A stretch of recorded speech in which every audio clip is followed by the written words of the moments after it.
¿Por qué Ucrania?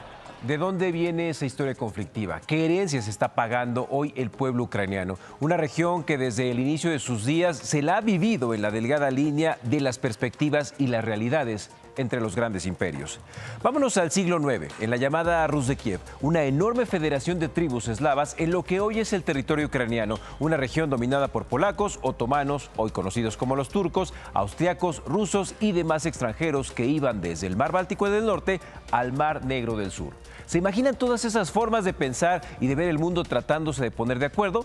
Así es, esto llevó a que la zona siempre estuviera plagada de guerras, divisiones étnicas, territoriales, políticas e ideológicas, lo que con el paso del tiempo fue generando grupos y regiones afines o desafines, zonas que se juntaban según se ponían de acuerdo o se separaban cada vez que se peleaban por el mundo diferente.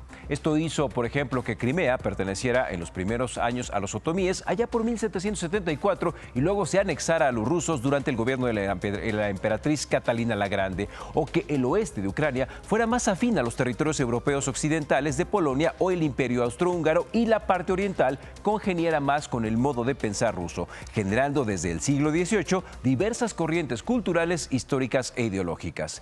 Con estas formas de pensar en mente, aderezado por la necesidad de subsistencia gracias a los recursos naturales y a las rutas comerciales, era cuestión de tiempo para que se generara el caos. En la primera mitad del siglo XX, el territorio ucraniano de Oriente formaba parte de la República Socialista Soviética de Ucrania, mientras que la zona de Occidente seguía en manos polacas, esto más o menos entre 1917 y 1922. Después de la Segunda Guerra Mundial, estas dos regiones, con diversas formas de pensar, pasan a ser una sola, excepto por Crimea, que siguió siendo rusa hasta que en 1954 Nikita Khrushchev, líder de la Unión Soviética, se la regresa, lo que no gustó a los rusos por la pérdida de rutas comerciales y estratégicas que esto representaba.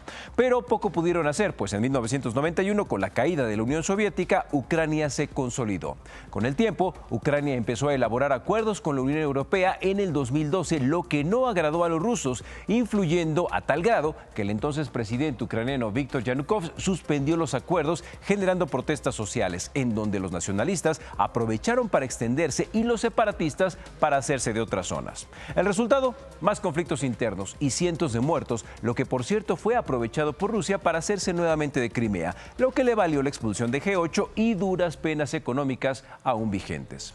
Desde entonces, los conflictos prorrusos y ucranianos se incrementaron en la región fronteriza conocida como Donbass. La OTAN acusó a Rusia de apoyar a los separatistas y la división llegó a tal grado que crearon las repúblicas populares de Donetsk y Luhansk sin reconocimiento oficial. No hubo éxito en el alto el fuego y desde ese entonces la zona ha desplazado a más de 1,5 millones de personas, víctimas de un mal manejo de la diversidad, de lazos históricos, éticos y culturales, que son un poco de ambición y además que junto con mala política, se convirtió en el preámbulo de lo que vivimos hoy. ¿Qué cosas, Cristal? Una zona que sigue en conflicto, esta zona de Donbass, y es donde estamos presentando precisamente estos reportes de lo que está sucediendo allá en Ucrania, ahora que Rusia decide atacar. Pues hemos visto la opinión de la comunidad internacional, Enrique, y pues hay ahí opiniones encontradas, pero la mayoría se carga hacia que fue una reacción injustificada por parte del presidente ruso. Vamos a ver qué pasa. En el caso de Rusia también hay que entender que el hecho de que la OTAN hubiera entrado a Ucrania, pues lo pondría en desventaja a una de por sí ya Rusia que está muy dolida de cómo quedó pues fragmentada después de la Segunda Guerra. Pues vamos a esperar entonces. Hoy, por ejemplo, la reacción del presidente Biden tendrá también algo de relevancia, mucha relevancia en este tema, ¿no? Desafortunadamente, en el caso del presidente Biden, está en una posición tensa porque si se empieza a enfocar en los rusos, se descuida de los chinos y ahí quién sabe qué vaya a pasar. Ahí es todo un conflicto. A ver qué dice el día de hoy. Gracias, Enrique.